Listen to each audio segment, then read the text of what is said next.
I remember my mom's scream, and then I remember the hit of the truck. I remember landing in one of the flips and realizing I was still alive. So I just told myself, keep your eyes open, because that means you're alive.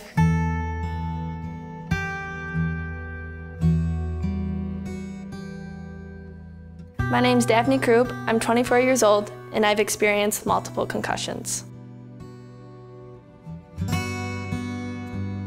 My sister's wedding was Saturday, and we were driving up Friday to set up for the wedding. We were driving up I-90, and there was construction, so we came to a halt. My mom pulled off to the side a little bit, and then a truck came behind her, apparently didn't see us, and we were hit hard. And then next thing you know, we flipped 4 or 5 times across the median. I couldn't hear my mom or her husband in the front seat, so I didn't know if they were still conscious or not. I thought my mom was dead. Everything. That was the hardest part. There's still nightmares sometimes.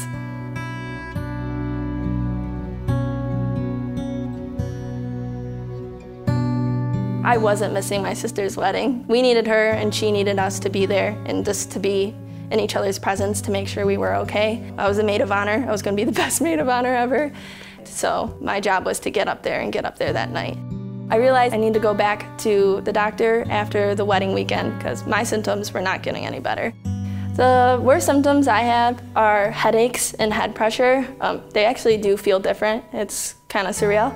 And then I was very sensitive to light at first, and sounds are brutal. Everything's just more sensitive. You would never think it would be, but it really is. It's traumatizing and nerve-wracking to have 2 concussions in 3 months. You want to get better and make sure that you are okay and there's no permanent damage, because there can be. Something as simple as depression or anxiety or even more severe symptoms. So I asked for help.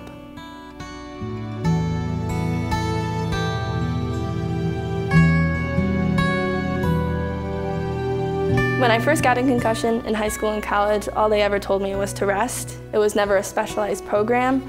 When I went to Dr. Day, it was individualized, and they broke it down and they looked at my symptoms and they created a program just for me. Their program just kind of has you exercise the vestibular system, and it's simple things like I'll have a small letter B and I just move it just like that in front of my face 10, 15 times. But something like that will cause me to be nauseous, but for you it may be simple.